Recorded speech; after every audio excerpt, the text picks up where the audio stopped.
Okay, guys, so we are waiting. Hello, Harley and Ruthie.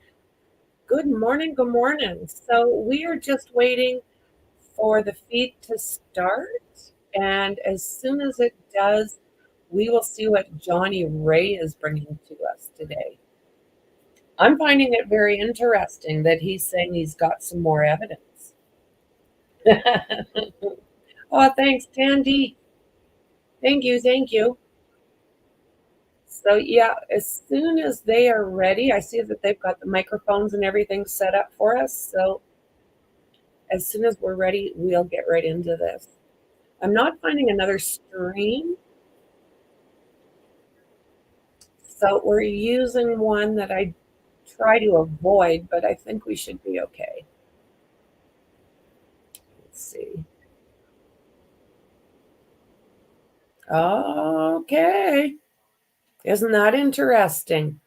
I mean, I can buy it. I can buy it. Okay, let's see here.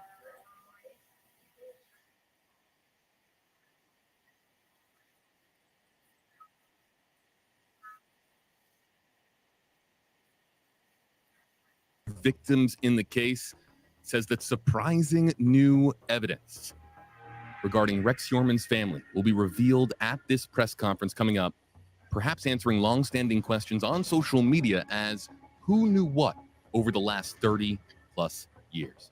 We have a primary feed into the Stream Center, a backup feed as well. We're carrying it live from Long Island from the Stream Center. Live from the Stream Center in Tampa, Florida. Top stories, breaking news, interactive coverage in the palm of your hand. This is Hey JB Live. Here's JB Buno. You got feeds coming up nice and early today from the Stream Center, and we're going to punch that right up, hitting the touchscreen here in just a moment so that everybody can see where this press conference is going to be taking place. We're going to kind of set the stage for you ahead of 11:15 Eastern. That's about 20 or so minutes from now, but great to have an early feed. That's my best friend as far as the work that I do to provide everybody with high quality feeds from across the country, around the world here in the Stream Center. You can see various mic flags that have been put up, mic flags for various New York media, national media represented as well, because this is a press conference that could, as I noted just a minute ago, change so much about the Long Island serial killings. Let's go over exactly what has been announced regarding this press conference. This release went out, I believe at some point yesterday when it found its way into my inbox. And I'm going to read it as follows. Rex Yorman was not leading a double life. New important evidence uncovered as to Rex Yorman's family. Surprising new important evidence regarding the family members of Rex Yorman now. So what do you think? Is this family going to be proven to have been there? I think there's a possibility because there is a lot of familial DNA attached to pretty much all of these gals that he's been charged with. Okay, so I'm going to jump ahead at JB here a little. New York, attendance is limited to members of the press and to law enforcement authorities. My number one question when I saw this is that, first of all, this is a very loud release.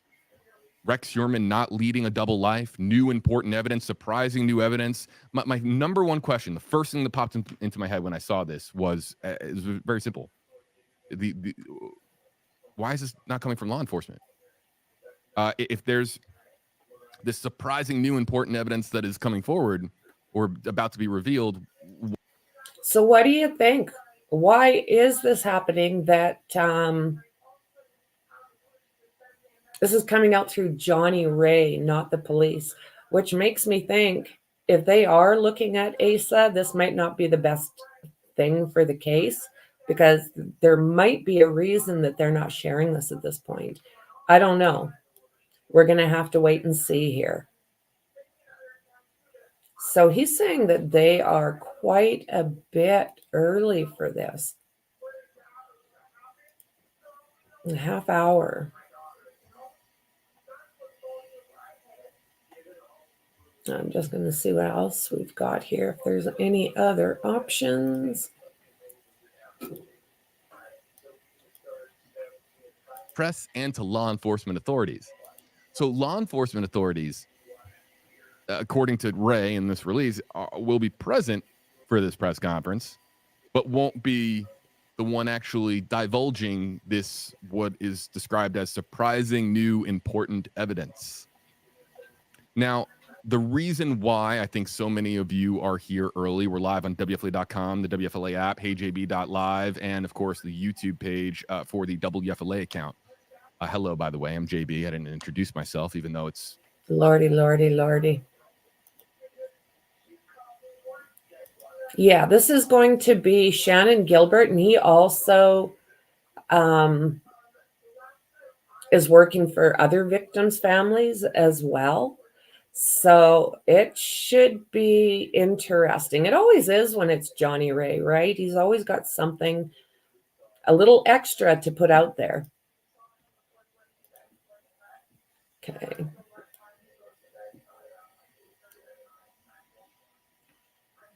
This mountain, this mother load of evidence that comes out last week, pointing to all of these items that he had in his house and a torture area that he allegedly had set up, and all of these extremely dark, disturbing, evil accusations that have come forward about his actions on Long Island out of Massapequa Park. People asking the very simple question, how did no one not know about this?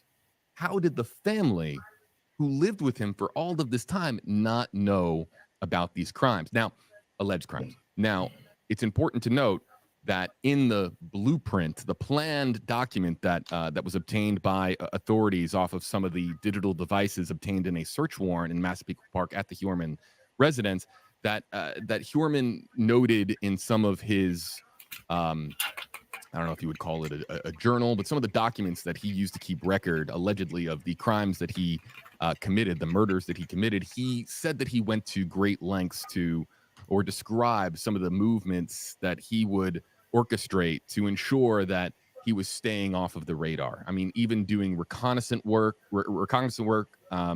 even going as far to, maneuver around any type of exposure that would uncover what he was really doing outside of being.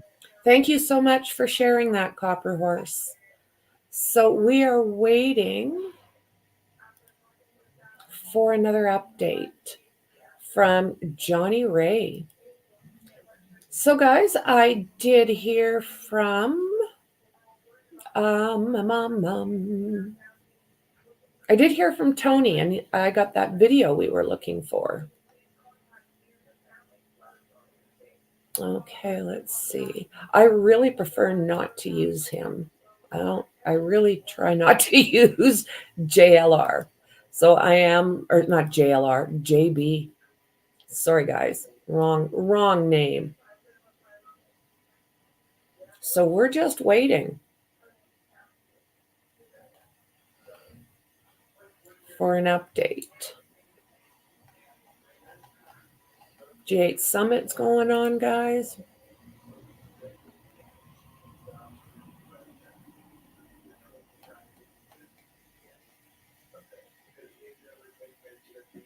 I'm looking.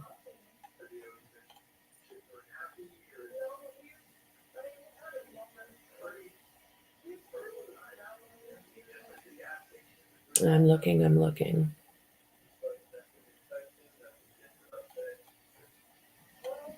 I have sent out a couple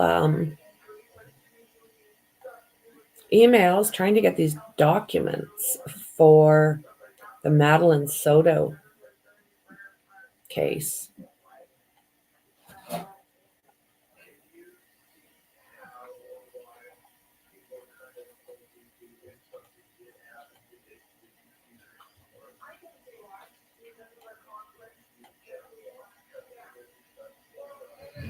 I'm still not seeing anything else. So it might have to be this dude. Picture from the press conference location. Here in the Stream Center, of course, what we do in the Stream Center. Okay, don't care. Don't care, don't care, don't need to know. We're worried about ours. I love this guy, John Ray. Also, the NYPD have really been keeping the public informed and sharing information. They really, really have, Copper. They really have. Alrighty.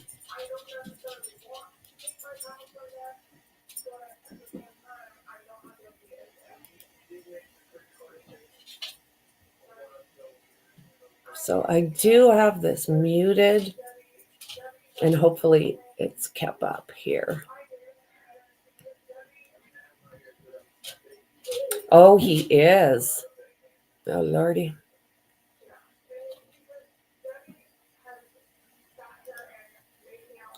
Lordy, Lordy. Rex Sherman.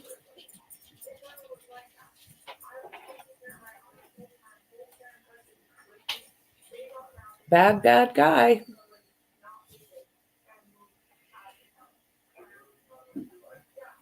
I'm going to have to do... I'll do this. And we'll take a look at this for now. So I am not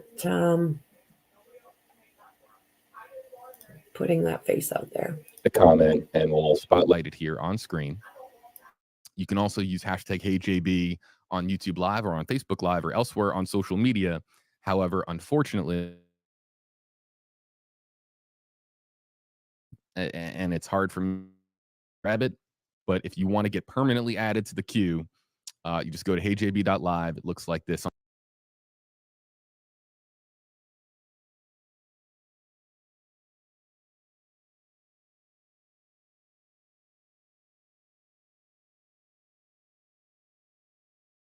Nope, me either.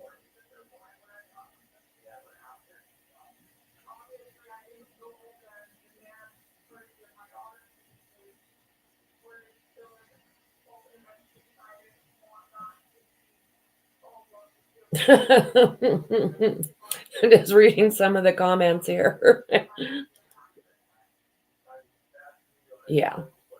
No. Not worth risking his license. No, no, no. I think that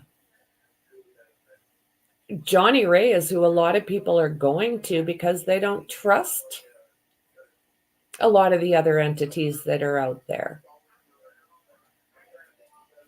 You know, this can't be just turned into the case of the unalived hookers. This can't be that. This cannot be that. These people were all loved and missed. They have family. They've got kids, brothers and sisters, parents that have missed them. Some of these cases are way back from the 90s that they're looking into. So it's just, I'm looking forward to seeing what Johnny Ray has to say. Is Johnny Ray a valid source? I think so. I think so. I don't know if everyone agrees with that, but that's how I feel too, Dandy. Johnny Ray is the original lawyer for Shannon Gilbert's family after she was found. And now he has taken on a lot of the other families as well. So it's like they're saying a little bit earlier in chat. I don't think he would risk his license. Yeah, that's it. He's a colorful character. You're welcome. Yeah, he's a colorful character. Is James in here? He'll have lots to say about the suits and what have you, I'm thinking. And then when we're all done here, we will bounce back to the Karen Reid case. He very well could have been. Okay, there's a little bit of movement around the mics, but I think they're just testing them right now. Testing, testing.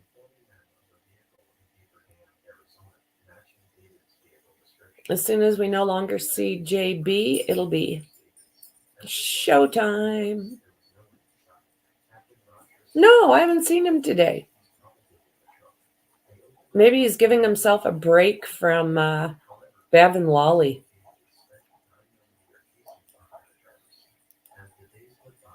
Yeah, I did think I had seen him in here.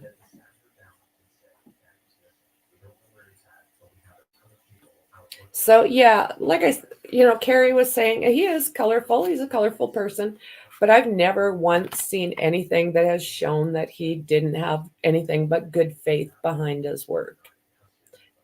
I've seen him literally speak with law enforcement standing behind him, which speaks volumes. I don't know if that'll be the same today, but nothing would surprise me.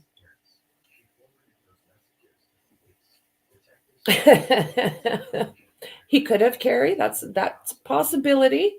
But he seems to have ended up on the right side of things. Like I said, I don't believe he's out there passing along things that he doesn't believe in full-heartedly. He seems to have some ethics, a lot more than what we're seeing in some of these other cases. That's for damn sure. He's, Johnny Ray's getting older, and I have never in all this time heard anything crooked about him. Some people are just saying he's there for the limelight, he's there for this and that, but I don't think so.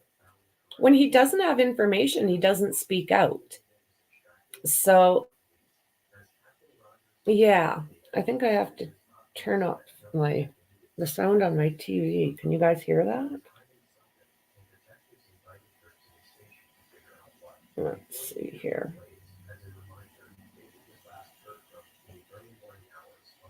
Come on, come on. We're ready. We're ready for this. Okay, volume off. Yeah, that's all. That's all. But you know what? We've seen all sorts of them dressed and different. Some are just really bad taste. I think this is his individuality showing. We just watched a cop get up there with a suit in the Karen Reid case, with a suit that basically the sleeves were stopping closer to his elbows than they were to his wrist. So do I, Dandy. That is the saddest damn thing. Wow. There is a family that is in pain. So those who don't know, Mary Gilbert is Shannon Gilbert's mother. And she was all over this, trying to get the information out there about her daughter and not believing that she accidentally unalived herself. I mean, it's just not the way it's not the way it looks. So Mary, sadly, was attacked by her daughter and she passed away. The daughter, from everything I've seen, is schizophrenic. And it turned out really bad. It turned out really, really bad. No, Shannon didn't. Shannon was gone first, Mel, and then the mom. There you go. Yeah, mental health issues after Shannon went missing. So it's like, oh, Lordy, that poor family. I'm sure that she regrets her actions. Well, we might have a little bit more time left. Because JB is up there taking up half the screen. I want to see, look again. I want to see this from a different provider. That would be, but it seems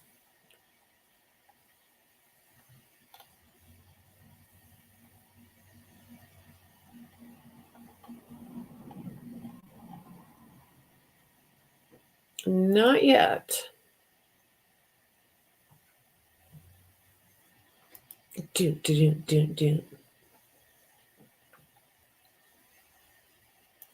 Okay, let's see what I can bring up for us while we're waiting.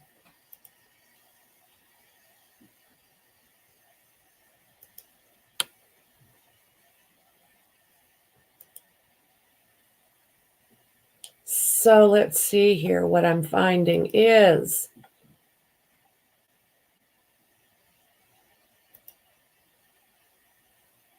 okay. Attorney, evidence exists of Rex Heuermann's family involved in the Gilgo Beach M case. John Ray, an attorney who represents the family of Shannon Gilbert and Jessica Taylor, says new and important evidence regarding the family members of alleged Cheerio Rex Heuermann has been uncovered. He says the information is regarding allegations of Heuermann's family and their alleged involvement. Ray said he will release the evidence in a press conference later this afternoon. So they're saying that at 11:30 Eastern. So we have about 15 minutes.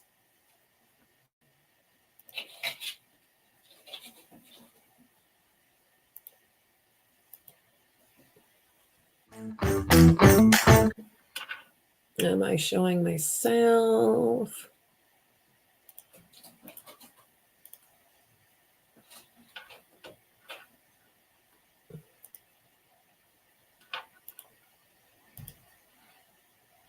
Suspected serial killer Rex Heuermann were spotted at their home on Long Island today for the first time since his arrest. All right, they were seen looking very upset, even tearful as they returned to their now torn up property swarmed with media and police. Jody Goldberg has more on this emotional homecoming. Asa Ellerup, the estranged wife of suspected Gilgo Beach serial killer Rex Heuermann, returned to her Massapequa Park home on Thursday with her children, shouting at reporters to go away before making a crude gesture. It's unclear if the family plans to stay in the home. Only pictures, thank you. Her son offered no comment as he carried a bed and bowls for the family dog after a walk. He came back outside and asked police for paper towels before wiping his head, getting a dog toy, and going back in. The family's return comes 2 days after detectives spent 12 days searching Heuermann's home to see if the man who worked by day as an architect could be connected to the murders of even more women. No parking signs are now posted on the street and around the corner from Heuermann's home. Officers are writing tickets for anyone who blocks traffic. Cameras are also installed for safety. The Suffolk County Sheriff's Office says Heuermann can make phone calls and receive mail in jail. Staff there is in the process of vetting incarcerated sex workers who have come forward claiming they've had contact with Heuermann.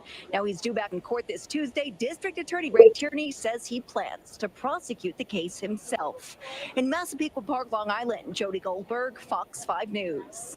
Okay, then. Let's pop over here for a minute. Investigative reporter, local shooting club helped police in the Gilgo Beach murders investigation. And tonight we're hearing from members. Investigative reporter Rachel Kunis is here now to explain. And Rachel, this club was a big piece to the puzzle. It was, Joe. The club provided evidence to police that placed Rex Heuermann near an area where partial remains were found at a time when one of the victims disappeared. Members say he was a bit of a loner, but they immediately recognized his face on News 12. News 12 was the first to show you these photos. They were taken at the Peconic River Sportsman Club in Manorville between 2006 and 2010. To members, this Rex Heuermann was a volunteer, a coach for beginners, someone who... So isn't that interesting?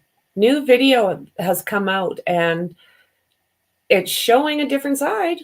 Mostly kept to himself. But I have spoken to several of them, and he didn't seem to have any friends at the club or anyone that he socialized with.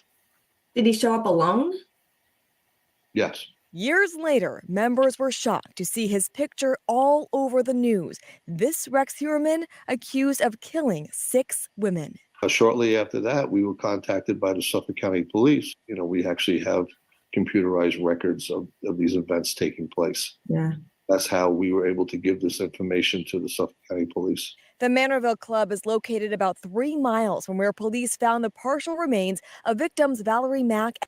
3 miles away. So boom, we do have our connection. And Jessica Taylor. Prosecutors recovered a calendar from Heuermann's Palm Pilot. It shows he visited the Manorville Club a day before Taylor disappeared on July 21st, 2003. Wow. The calendar also shows his wife was in Vermont all week. Prosecutors say that's important because they believe 5 of the Gilgo Beach murders happened while Heuermann's family was out of state and he had the house to himself. We were just devastated to find out that this person who was involved in these accusations was even at our club. And, as Long Islanders, we have been following this case, as everyone on Long Island has been for many years. Yeah. And we're just thankful that the Suffolk County Police and the Suffolk County District Attorney's Office has worked so diligently to try to bring some justice and closure. Now, the club believes that Heuermann first visited the grounds in early 2000. That's when he took a basic safety course in order to attend all of their public rifle events. And we did reach out to Heuermann's attorney, Joe, about his time in that area, but we still have not heard back. All right, interesting how they're creating the timetable of where he was and where his family was as well. Another piece to the puzzle. Another piece. We begin tonight with an exclusive Team 12 investigative report. A local shooting club helped.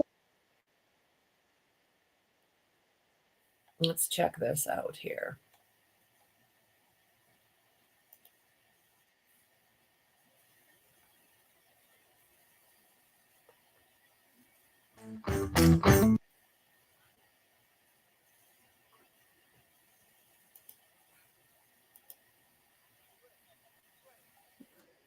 There we go.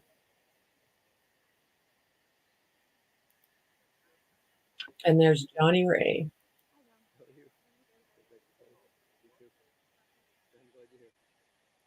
Yay, I found another stream.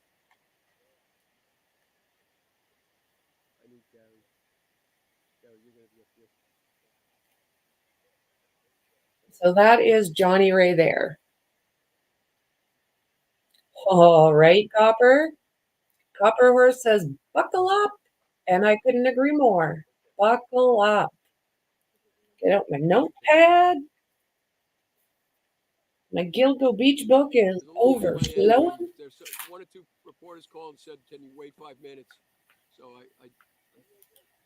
you've been there. You heard this. Yeah, I'm not waiting for Lopez. I'm waiting for the cops. Oh, so it sounds like they are going to show up.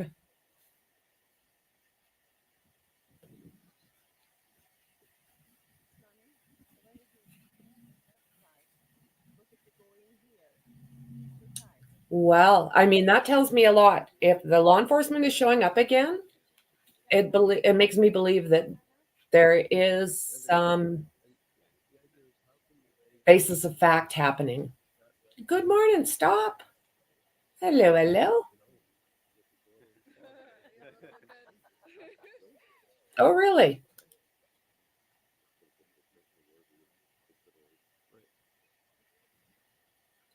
This is Johnny Ray giving an update. You made it. He believes that Rex Heuermann's family is involved. Tell me when you're all ready. And we're ready to go. You all ready? Good. Here we go. Can't hear you, though. Good morning, everyone. The first thing is I'd please ask that we're going to make a presentation, and I'll try to speak as loud as I can since we don't have a mic ourselves, and we're live streaming it. So I'll ask that all questions await the end of the presentation. Presentation is going to take a little bit, not as long as you were worried about, but indeed we have some other people here to talk about.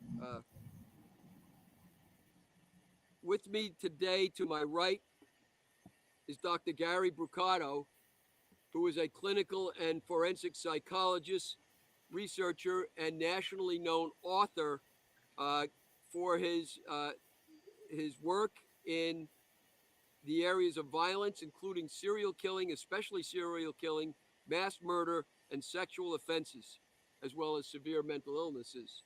He's a visiting scholar at Boston College, an expert on the Cold Case Foundation panel. He's worked at Columbia University, the New York State Psychiatric Institute, and he's co-created the Columbia Mass Murder Database, the largest and most definitive study of mass murder ever conducted. He's written nearly 100 articles, peer-reviewed articles, and he's written a well-known book in this field called The New Evil: Understanding the Emergence of Modern Violent Crime. He co-authored that with another doctor.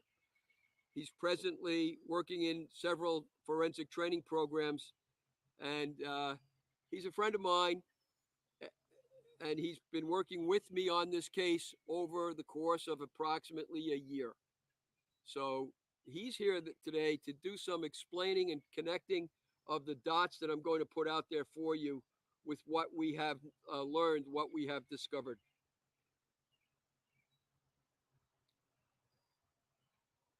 First, I have nothing but admiration for the work of the District Attorney Ray Tierney and his task force in their use of technology and DNA. But we disagree on two very important subjects: the murder of Shannan Gilbert and the suspicion of culpability of the family of Rex Heuermann. I've been the gatekeeper in this case, or these cases, going all the way back to the end of 2011 until now. And I'm going to continue in that role.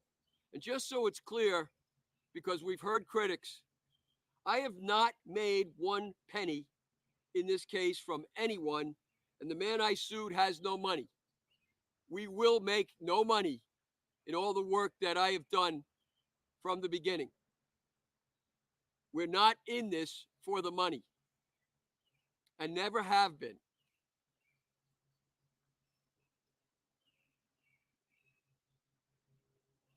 I'm in pursuit of Shannan Gilbert's killers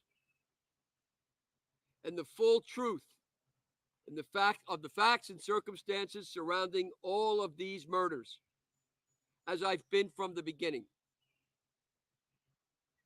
I represent that family, the Gilbert family, and I represent several victims, families of Rex Heuermann who survived him and were attacked by him or stalked by him.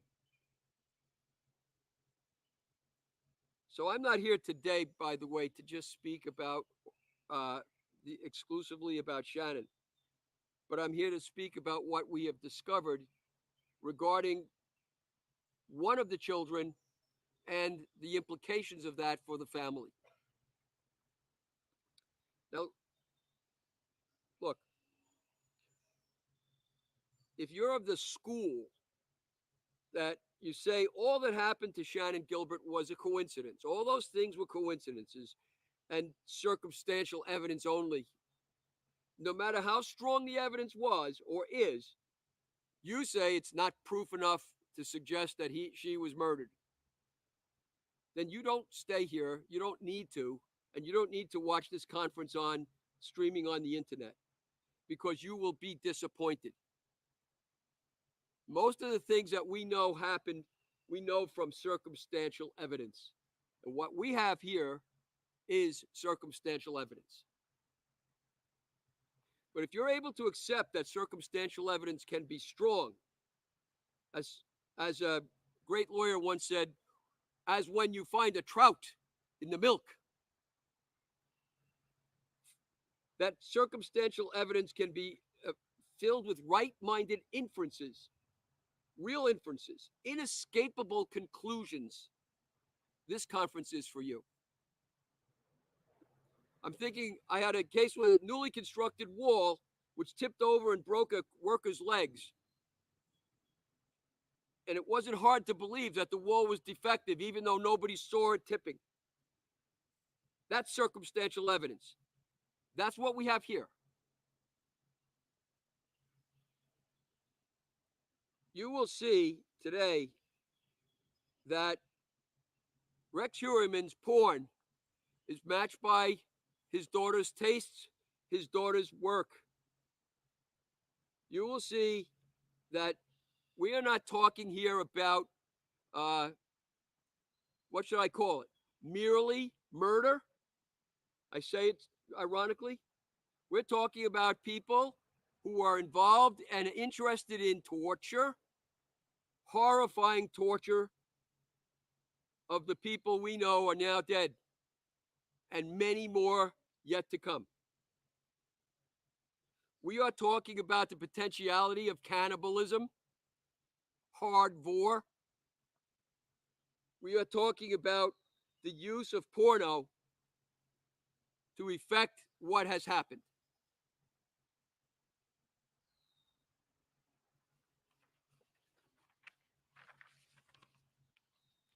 So allow me now to pull back the curtain. You know a person by the company he keeps. Do any of us deny that? You know a person by what they read, what they look at, and that's especially today with the internet, the choices they make, of which there are many. You know about people who agree with you, what you say, what you do, who have the same experiences as you have, who have done what you have done. We know you by the friends you keep. We know you by reputation, the things which in essence reflect you and your experiences. Now, this is Victoria Heuermann. All right, we're giving out this is the first packet. There will be two, and all of this will be online as well. Victoria? So if we run out, forgive me. The daughter? By the way, these the full color ones were extremely expensive, and we have a budget. She did work with them. What?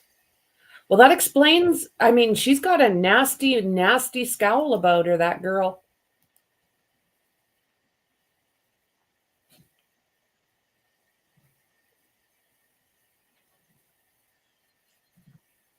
Right?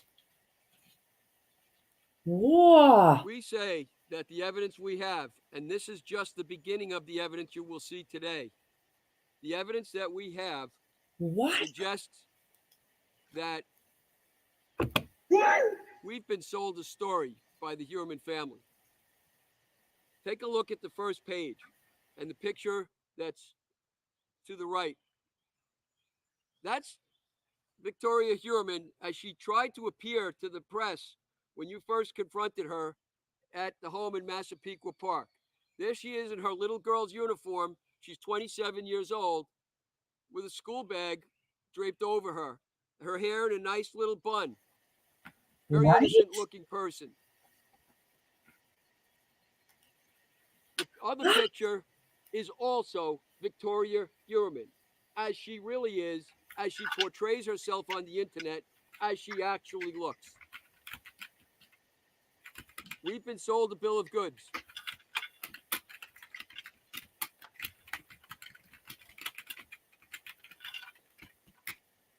If you look at Whoa. her artwork, in the top page, her artwork consists that she posted online of a human skull. That's just the beginning. What? After the indictments, oddly enough, and you folks took the picture, you see Victoria Heuermann walking out, I believe from her house. And I thought it was odd when I saw it. But you'll notice she's wearing a shirt that depicts, right after her father is indicted, for these murdered women, it depicts a human skeleton. That's what she's wearing. Okay, creepy. What else you I'm got? going to show you what she's looking at on the internet. And please, I wish I had one of do those. not indulge in moral posturing that I am merely shaming her, who is also a victim of sorts, and she is a victim for sure of her family. Don't do that because she's a 27-year-old woman who tore off the cloak of victimhood when she chose to take a handsome profit for herself and for her lawyer from Peacock for openly displaying the pretend picture of this innocent girl, little girl persona who had nothing to do with what went on in that house. She did that at the real victim's expense for a price. She herself marketed her false image. Her true self, a vastly different self, is fair game because of what she's done.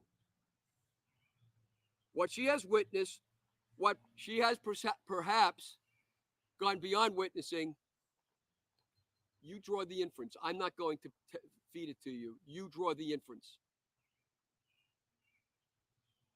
Here is my assistant, an expert technician, Lena Odget, who's going to explain to you these posters and how we came to acquire them and how we can be sure they are from the daughter. Whoa. I didn't see this coming. So, involved or not involved? Or have seen things?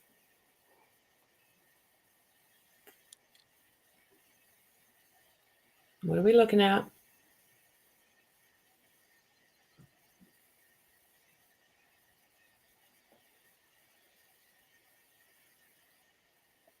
So I've introduced Lena, my assistant Nani, and Frances Nakotra, who's a co-administratrix for the estate of Shannon Gilbert and the estate of Mary Gilbert, and has worked with me on these cases for years. Now, Lena's going to talk to you about the technical side of these pictures. Please do. We can be reasonably certain that the Tumblr blog, which is what these pictures come from, that the Tumblr account and blog in question, attached to the username Vinandimadtour, is operated by Victoria Heuermann for various reasons. First, we see from Victoria's LinkedIn her profile picture. This same profile picture is identical to a selfie posted to the Tumblr account. Vinandimadtour on June 10th, 2018, posted alongside art signed Victoria Heuermann, 12/1/15, as well as a clay modeling of a human skull. Second, Victoria, on her LinkedIn, links to a now defunct website with the URL www.victoriaheuermann.com. www.vinandimodtour.art, which presumably once showcased her artwork. You'll notice that this website URL mirrors the username of the Tumblr account. Thank you, Dandy. And is likely a reference to an Icelandic word or phrase, which I'll talk about later. For reference, Victoria's now deleted Instagram also used this handle username. The same website is also linked in Victoria's Tumblr's biography. If you navigate to Victoria's Tumblr, you will find a tab to view her posts, as well as a tab to view a list of the accounts she follows on Tumblr. Her posts consist of her artwork, some of which is included in the digital file that I will be sharing with everybody today, and printed for you in the packet we will be circulating. And on her Tumblr profile, a single reblog. A reblog on Tumblr is when one reposts a post from another blog onto one's own blog. This single reblog made by Victoria is from an account which specializes in the production and distribution of illustration furry pornography. What? The reblog post is of the user, which Victoria follows, advertising where their content can be found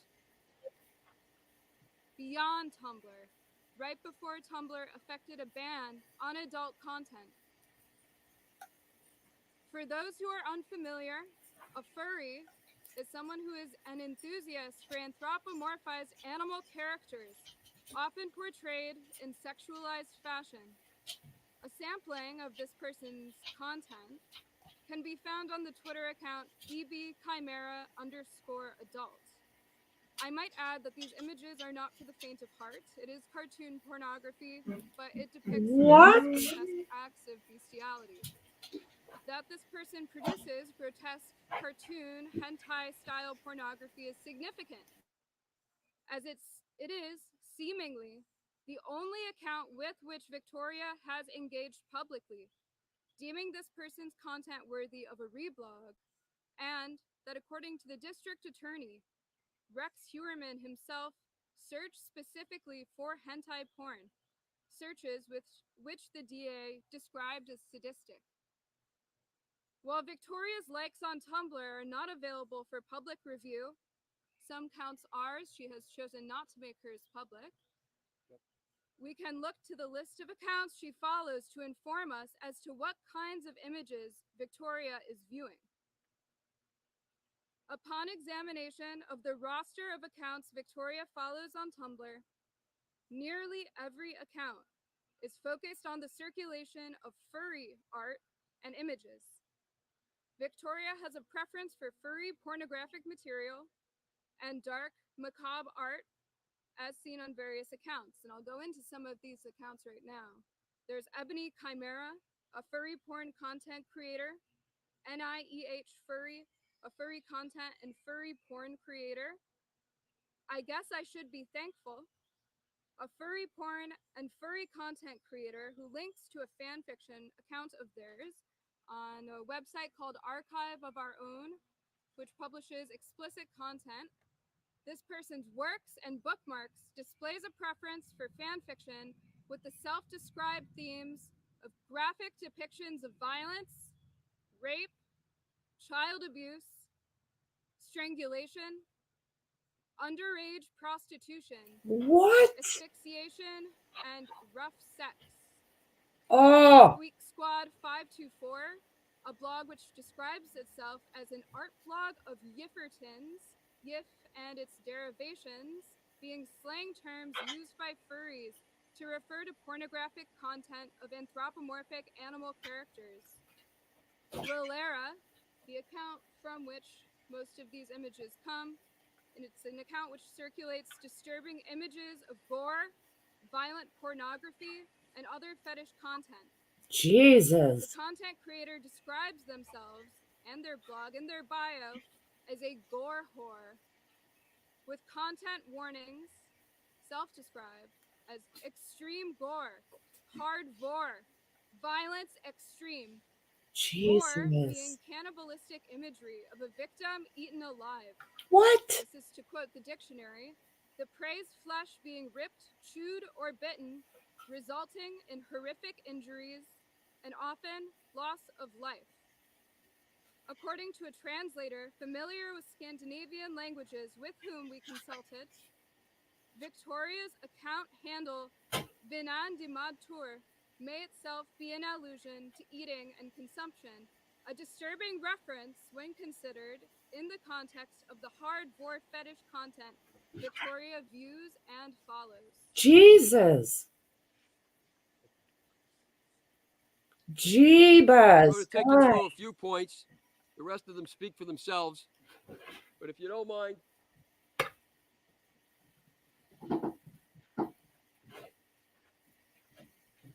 What? there are many pictures besides what I showed you that you need to look at that are equally as bad, if not worse. We just thought these. You're off mic. I'm off mic, so I'm going to shout. Because I'm going to have to go to these. You want to talk on the mic and then explain? Just point, yeah. So I just stay there and point? All right, I'll try that. All right, fair enough. I have to be able to see them. That's the trouble. Do you want me to bring them to you? Yeah. That's a good idea. Yeah, the hanging one. Right there. Thank you. That's a good idea. We chose these pictures because of the significance in relation to Rex Heuermann as well as his daughter, Victoria. Take a look. It's people hanging. That's what she's looking at. But look particularly at this particular person hanging. There's a shoe missing. Yes. And? Sandra Castilla was found with a shoe missing. This seems to be a fetish that was indulged in by Rex Heuermann, a fetish that is depicted and looked at by his daughter. That's a connection.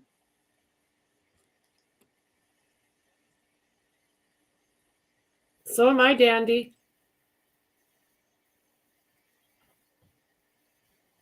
Yep. Jeez. What the hell is wrong with this kid? Perhaps this is a stretch and perhaps not, but look at the hairstyle and consider Rex Heuermann's hairstyle. But this is a picture of a person who's hung. Remember that Rex Heuermann is using points to hang people. This person is hung and disemboweled with a knife that's in the picture. Jesus, Lord.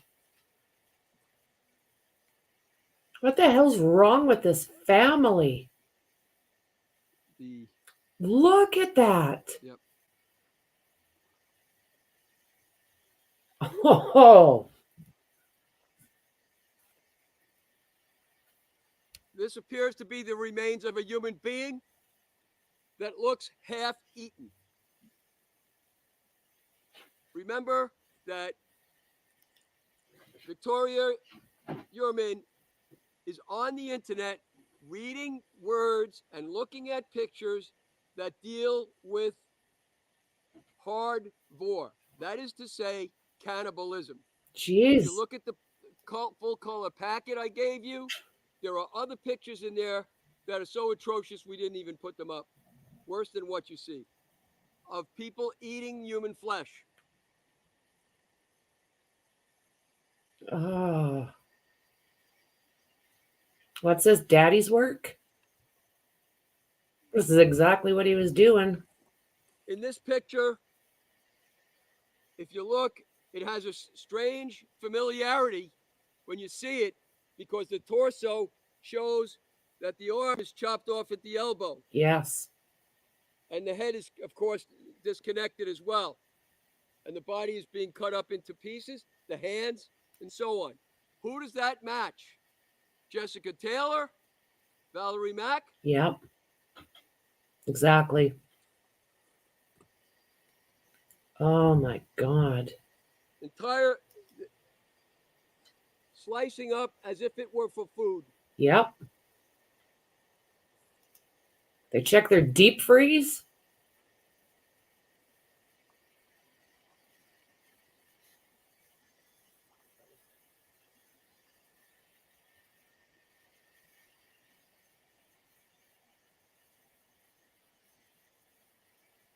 This is her artwork. This is a picture of a female human body, completely disemboweled in the front, with her entrails hanging over her vagina and her legs chopped off.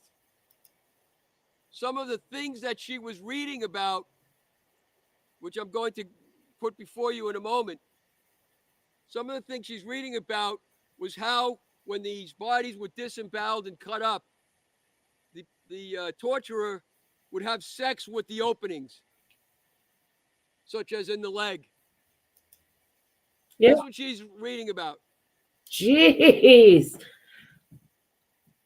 Oh my God, this sick chick. Oh my God. I'm dumbfounded. This is very interesting. Here is a woman. There is a woman. What? Who's completely garroted by the horns of a deer head, which is a favorite theme in this picture she's looking at. Deer. They have to do with witchcraft. And you can see what's happened to the woman. But notice, there's a marsh in the background. And this woman is laying. What? What?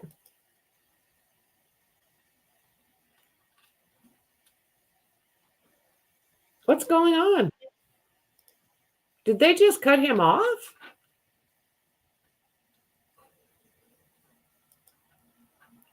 Are you kidding me? Let me see here. Did they cut him off?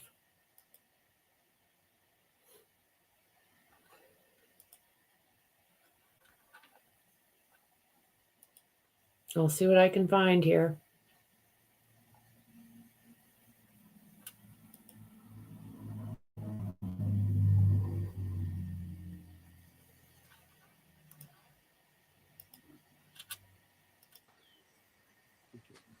Yeah, okay, thank you.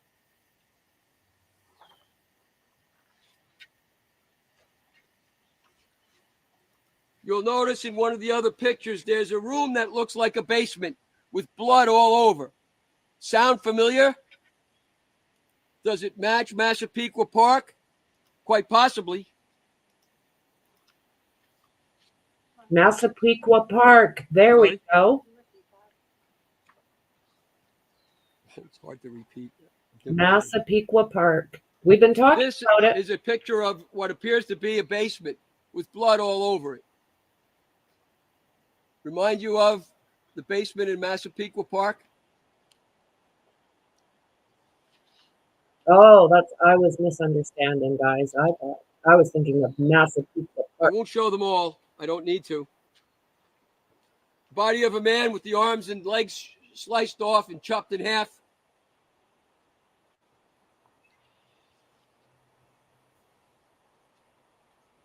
Jesus. Interesting. Take a look at the neck of this person being chopped up. The neck is not just pierced, it's cut open. Think about Shannon Gilbert and her hyoid bone.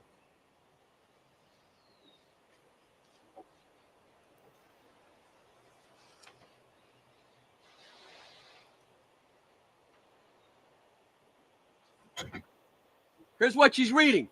Yep. Don't be scared, because I said I wanted to crack open your chest and play in your blood. I'm not a scary person. Murder is very romantic. What? By the way, remember, her father is looking at the same items. If you don't learn how to pull hair properly, you can easily snap someone's neck. If your communication and self-insight isn't on fucking point, dark kinks easily just become self-harm or abuse. If you tie the rope without EMT shears in reach, you're trying irresponsibly.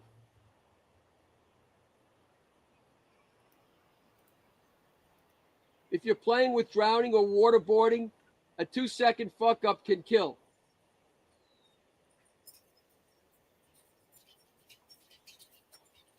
The cannibal picture. Here they are feasting on human flesh. And there's the human flesh being taken apart for food. Jesus.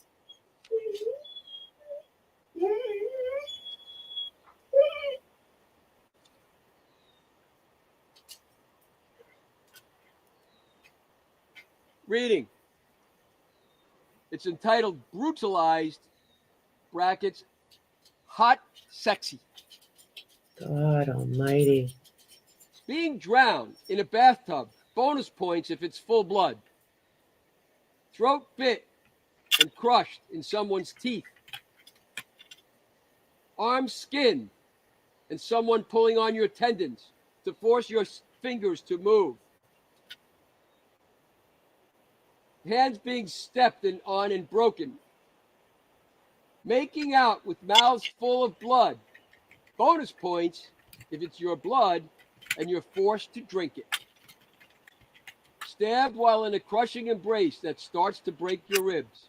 Jesus. Wrapped in electric barbed wire. High-powered shock collar and muzzle.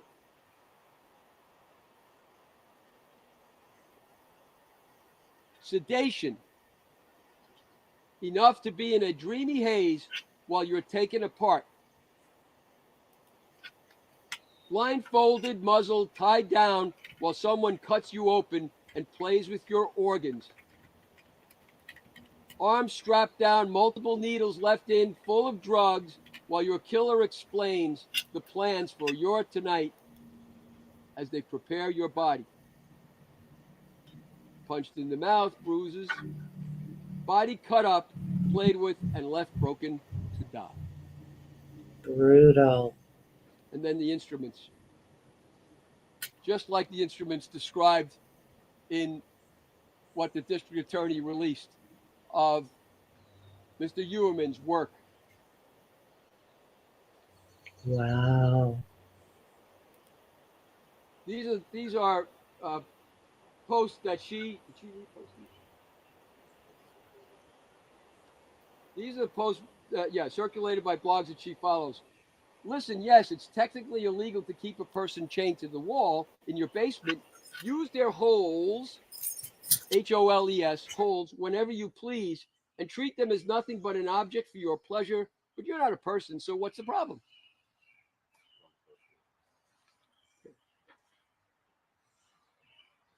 These are sex toys. These are for sex, a bone saw. He had a collection of these items or similar items.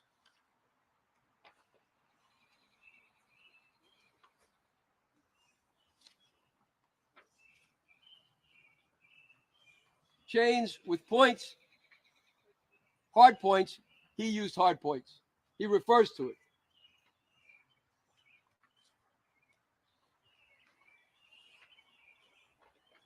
The inside of my brain looks like this: a basement with a bed and blood all over it.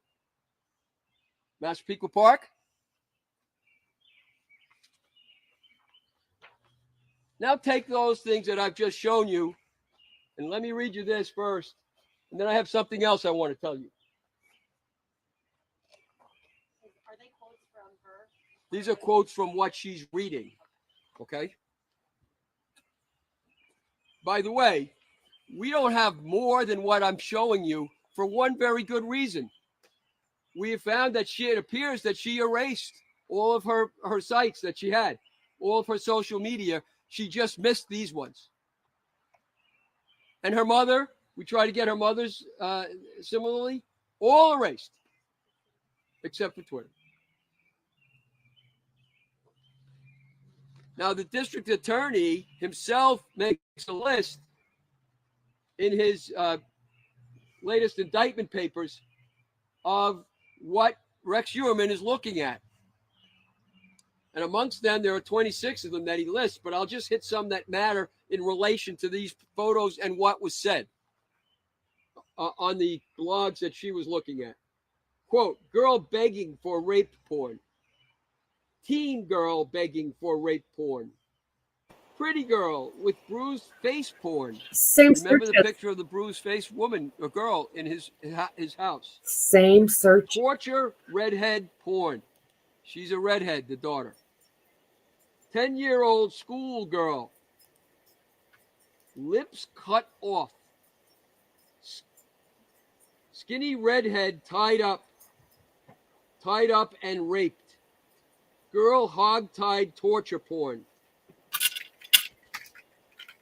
Match what you heard there with what you've seen here and heard from what she said. And they're almost the same, or they are the same. Yep. Mr. Tierney says, newly discovered searches include,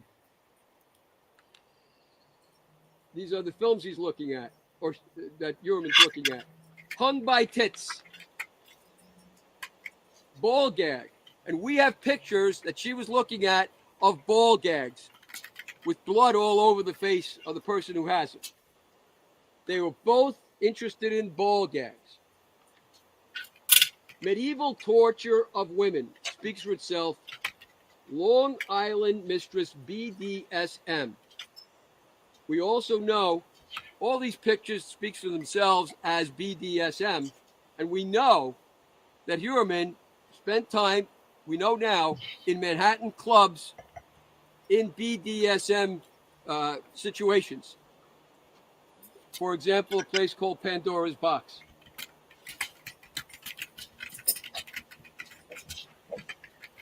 When you take all of these things collectively, are you going to be able to reasonably say, well, just circumstantial evidence? Who knows whether the mother really knew what was going on in the house? Who knows whether Mr. Heuermann had anything to do with what happened to his daughter? You can take one inference is that this poor girl was brought up in this sickness. Yep. And don't think for 1 minute, from what you now know, that Rex Heuermann was cutting people up, removing their hands and heads and so on, just so that he could avoid identification. That isn't even true. We know he left the tattoos on, he sliced them up.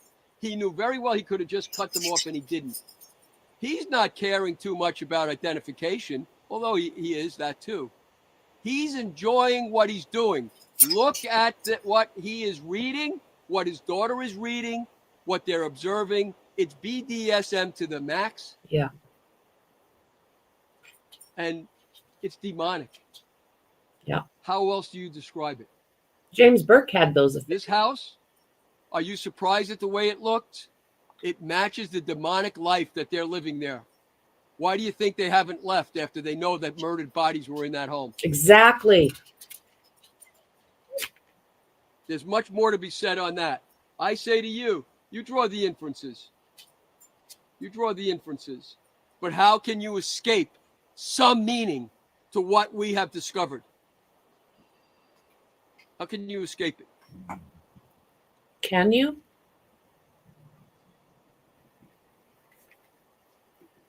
As I said, you can tell from this, we're the gatekeepers. We're in pursuit of the killers.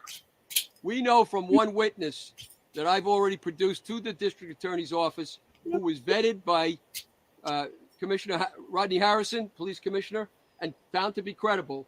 We know that Shannon Gilbert was in the Sayville Motor Lodge with Rex Heuermann. There's a connection between her and him. We know something that has never to this day been addressed by the Heuermann family lawyers, nor for that matter by the district attorney. And that is that I was able in January to check out the alibi that Mrs. Hoyerman and children were in Atlantic City when Maureen Brainerd Barnes disappeared in July of 2007. We talked to the night manager, and I say we, myself and 3 witnesses who are present here today, 3 eyewitnesses. We spoke to the night manager for that hotel, and we checked out whether or not the Hoyerman family had checked in when they would have had the alibi. They did not.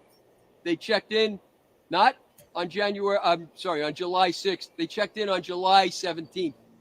And she read it to us off the computer that she had in front of her twice. And I brought this up, and you heard the lawyers, Mr. Matev and Mr. Macedonio, say, John Ray's a liar, and they'll prove it. That was 200 and some, how many days ago now? Since January? You never heard another word from them, did you? And I'm awaiting the district attorneys look into that. We're the gatekeepers for all the facts and circumstances. And remember what the commissioner of Suffolk County Police Department said. If you don't want to talk to the police for any reason, call John Ray. I'm operating under that official blessing, and I'm not giving up, and you can see why. These people are in our society. They're cannibals. They're monsters. They're human devils. They're evil. That they are. The Hoyermans are part of that package. Now, with me, now, I mentioned Dr. Brucato, who's here to address some of the things that I have just now mentioned. Gary? First of all, is everyone hearing me all right? No. Everyone hearing me well? There we go. First of all, thank you to Mr. Ray and his team and to all of you. And I'll begin my comments by saying that it is important that we dedicate everything we're doing today to the victims. I think it's very important to do that, to remember that we're not interested in the titillating details of what an offender has done as much as trying to prevent those horrible things from happening in the future by understanding these people. I think it's also important to mention that I have not examined Mr. Hoyerman, his daughter, his wife, or any other member of the family. And the comments I'm going to make are general about the trends in these kinds of offenders and what we might be able to gauge about someone who may be potentially joining the ranks of that type of individual here. First of all, when people are charged with offenses, repeat murder, you don't get hauled into court, under a charge of serial killing, right? But it is important to understand when there is a pattern of serial killing that is alleged, we can learn a great deal about what the likely motive is of the individual and understand a lot about the individual's psychology. The vast majority of people who meet criteria for serial killing are sexually motivated. And I want you to understand that we have to envision a circle in which there are individuals that repetitively commit sexual assault against other individuals, but don't kill. Within that circle is a smaller group of individuals who are sadistic toward the individuals that they're assaulting, brutalizing them in every imaginable way, but do not kill them. Within that circle is a smaller group that proceed to actually kill the individuals, sometimes to get rid of witnesses, sometimes because the force is too much and someone passes away, and sometimes because this now becomes part of the thrill. But within that circle is the rarest of all, which is a sexually sadistic serial killer who kills after protracted, prolonged torture in every imaginable way. And it is in that tiny circle that we would be placing Mr. Hoyerman if he is indeed guilty. It is important to understand that individuals like that are motivated partially by sadism and partially by a kind of intellectual boredom, a stimulation. People of that type, for example, can look at all kinds of things and collect all kinds of things and do all kinds of things to keep it interesting for themselves. And as a consequence, evolve and do all manner of things to their victims to learn about what happens to bodies, to see what causes the greatest thrill. Now, Regarding the things that have been spoken about today, it is important to understand that about 80%, it is estimated, of serial killers operate alone. But that leaves, by some estimates, 20% that do operate with other people. Though it can be a group of people that are all interested in the same perversions. That can be a wife or a partner, significant other. That can be one's own child. In that small circle of cases, which incidentally do not include any in the state of New York that I'm aware of prior to this, where an individual actually has what may be a torture chamber or an isolated place where individuals are brought. For example, you remember from the document reference to hard points. Hard points are those little screws that you hang a variety of tools on, like in a garage. You have to imagine a situation in which a woman would be knocked out and wake up in that kind of chamber with all those instruments around her to be used like a kid in a candy box for sadism and experimentation repetitively. And you have to imagine the potential that that's inside a soundproofed room in one's own home. The rarity of that cannot be emphasized enough. Now, some cases that might be instructive for people to look into, the most important, I think, being the case of David Parker Ray, the sexually sadistic serial killer who had a $100,000 torture chamber soundproofed inside a trailer where women were brought by his own daughter sometimes after she had knocked them out for participation in perversions. Another case you may want to look at is the case of John Wayne Gacy, the sexually sadistic serial killer of boys and young men, because until recently it was thought that he was a lone wolf. And some evidence has emerged more recently that he may have been part of a network that was feeding victims to him. And there are many serial killers of that type, we are learning. There is a tendency to think that these types are lone wolves who can't have relationships with others or engage in crimes with other people. Regarding the things that were spoken about today, as a psychologist, I think it would be important for me to emphasize that we have no clear accusations or proof one way or the other, but there are certainly suggestions that I think must be taken seriously, and there would be precedent for this kind of thing based on other cases. Approximately 1 in 5, according to some experts, of these serial killers do operate that way with other people. I'll be happy to answer any questions. I'll also say at the end, I'll also like to take a very quick moment to say that I am a member of the Cold Case Foundation on the expert panel. I'll clarify because I know some people are aware of the name of John Douglas coming up in the bail document as the author of 2 of the books studied allegedly by Horman. He is the chairman emeritus of the Cold Case Foundation, which is a group of experts that offers help, assistance to law enforcement, to individuals that petition, families that petition to help solve cold cases. I am sure, given that the average age of onset for people who commit these offenses is about 26, and they don't tend to stop until eliminated or arrested, you can imagine that it would be very improbable that there are only 6 victims in this case. And you can imagine that these individuals would have been kept for some time prior to their killing. I am sure that there are loads of people out there, probably in multiple states, who have encountered this individual, who have potentially escaped this individual, who may have actually been assaulted by the individual or engaged in perverse actions, or may have information on homicides that might in the future be alleged.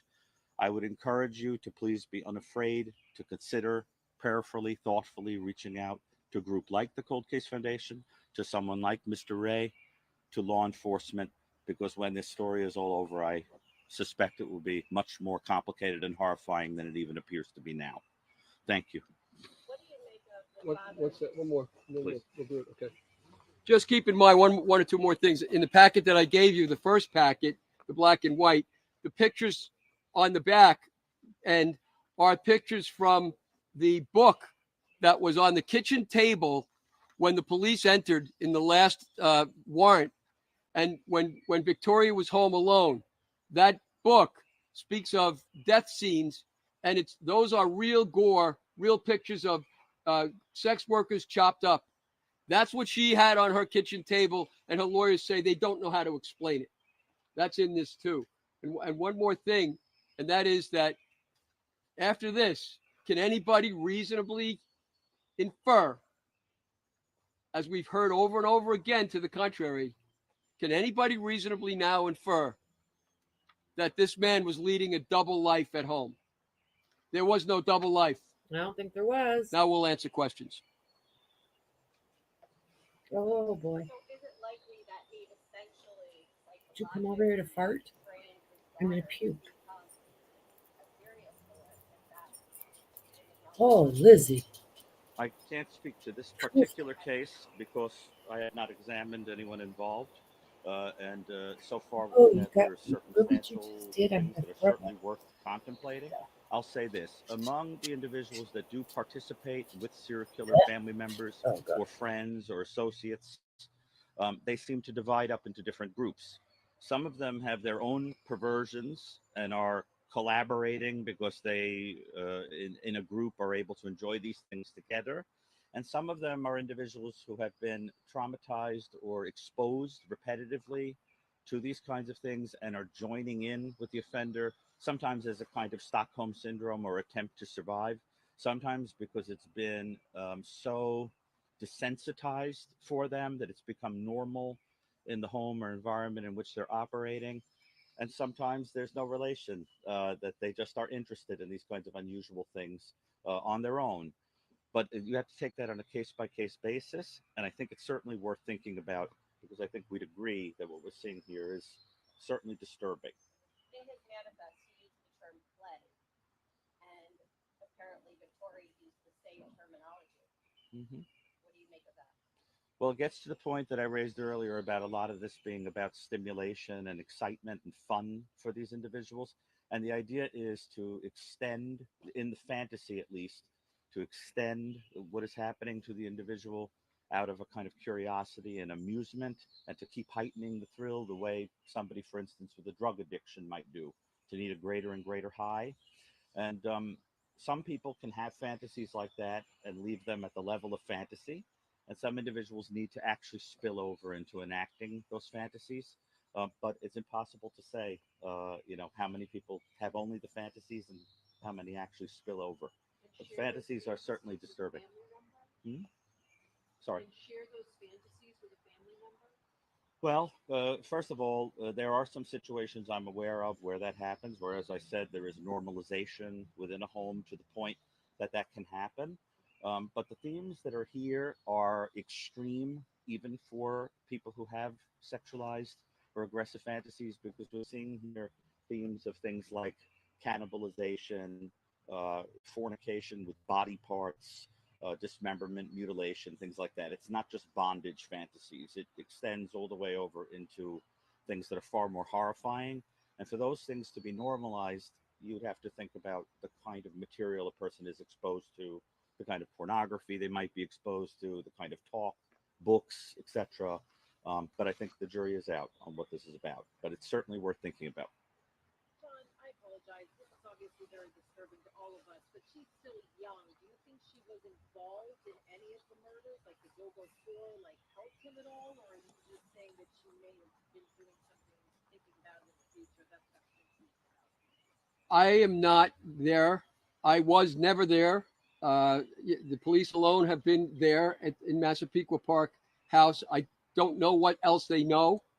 What I'm saying we can infer from this, and it's not the only inference, but it's a very strong inference, is that this girl was made over the course of years somehow to become accustomed to liking what you see here. And that didn't just happen in the air. That happened because somebody did something. And, you can take it from there, take the rest from there. That's what I'm saying. She certainly falls within the circle of suspicion as to some activity that's involved here, not least because we know that her hairs are found on the dead bodies. If there was no double life like you suggest, are there civil legal ramifications? There certainly could be civil legal ramifications for the Hoyerman family, each of them. They're pretty extensive, I imagine. I'm not looking to pursue them myself. I'm not looking to sue them or have a civil case against them. It's nothing to do with me. But there could very well be, yes. John,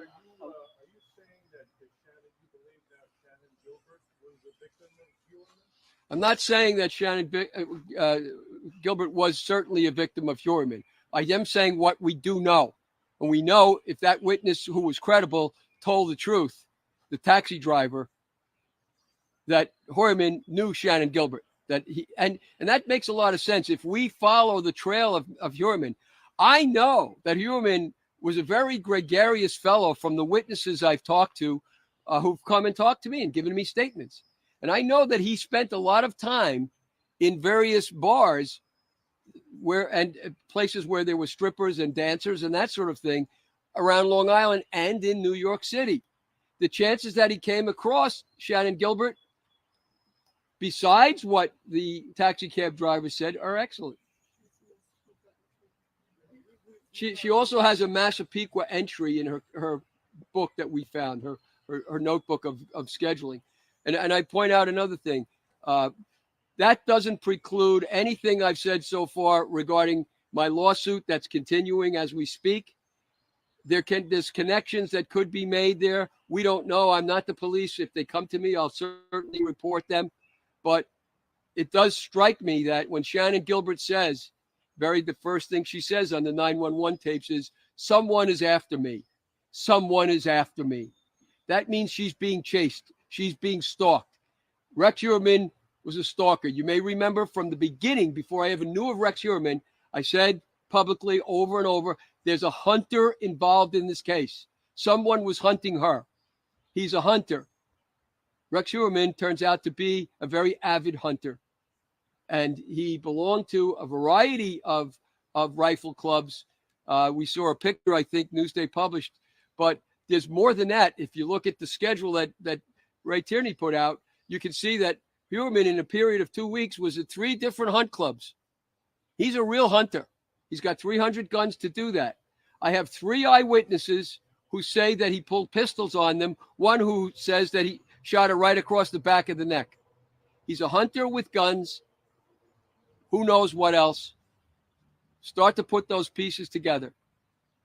The DA said that the hairs found that matched Victoria's were transferred from Rex to the victims. I don't think the DA said that the hairs were actually transferred. He speculated that they were transferred.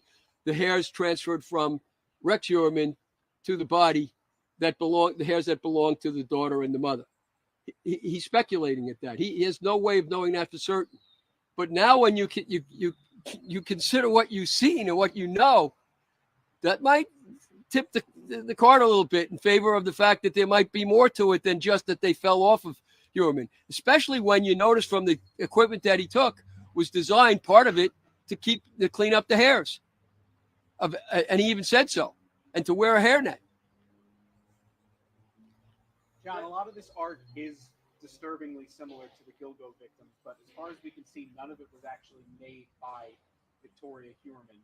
Did you look into who the creators of this art might have been? Yeah, we know that they create this atrocious art for a living, but you're not quite right. Take a look at what I showed you earlier.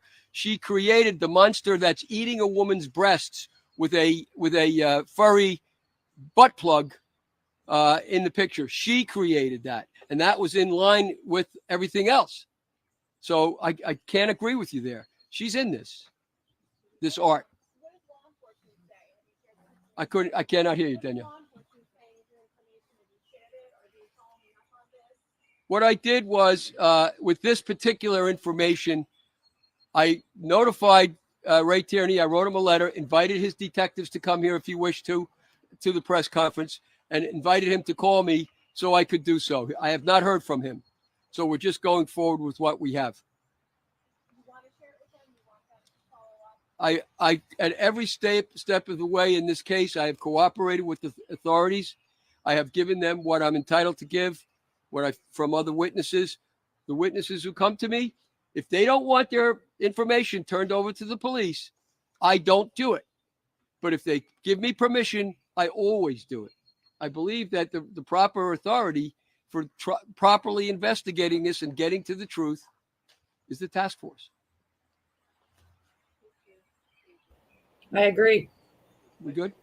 You said countless times that all this is for justice for how is showing these images, to sum it up, doesn't put it? Showing these images teaches us that there is a likely connection between Rex Heuermann and his family in these crimes that have been committed, and that the truth is going to reveal that. We don't know how far those connections reach. We do know if they do reach through the family, number one, he's not isolated, he's not acting alone. Number two, therefore, he is not, as I said before, living two lives. But number three, we should start to look at his wife, his daughter, where they went, who they met with. Yep. Things, it opens up this door. I have information. I know where his wife went sometimes. So that whole door is now opened. And there's one inference from at least some of the witchcraft things she talked about in her paperwork and so on. There's an inference, it's one inference of many, that there's more than just them, that they're involved with other people in this as well. That needs to be looked at. These people didn't tell the truth. They're misleading us. We've talked about that, having a bit of a ring. James Burke. Yeah, the picture of the monster and the woman that I mentioned is created by Victoria. Everything else she erased. We don't know what else there is, but we do know that. I don't believe it was found in the house, but I don't have their inventory. I don't know. But that's on, we connected it, as Lena has told you and explained to you, and we're giving you that explanation in detail for your use because I know it was highly technical. You can see that she can connect that with the other things that Victoria was looking at. Are you sure she created it and not just posted it? Her signature actually appears on it. Doc, Okay. can you just say and spell your name? Yeah, sure. I'm John Ray, Johnray.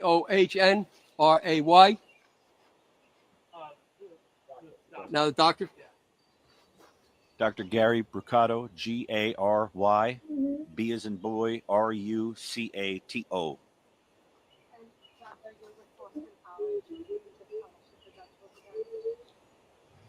Sure.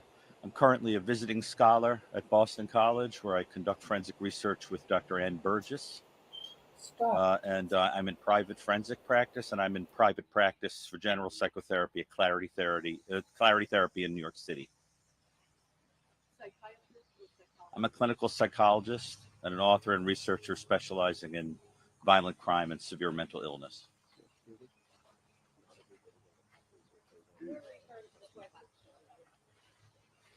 If you need a packet, if you didn't get one, just give us your email. We'll give it to you. We have it. So you can have everything. Okay, thank you.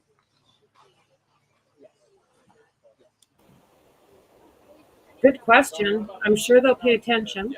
They're in the packet? They're in the back. I want a packet. We need a packet.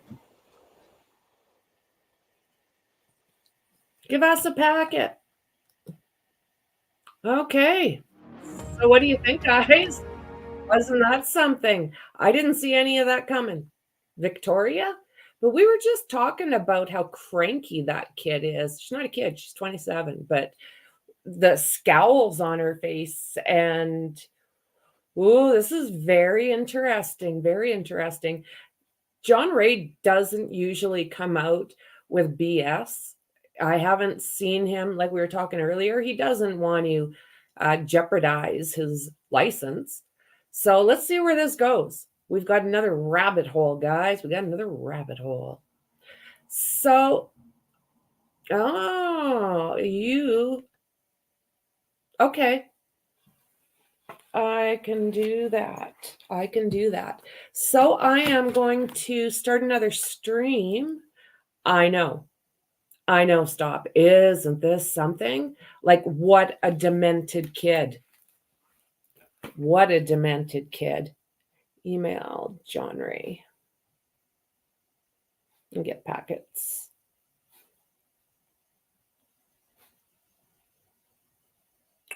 Great idea. Okay, so we are going to bounce and head back to the Karen Reed trial. We'll be able to zoom through some of the sidebars, so it should be good to go. And I'll see you there soon. Thanks, everyone. See you in the next one. Let me get down here. Bye.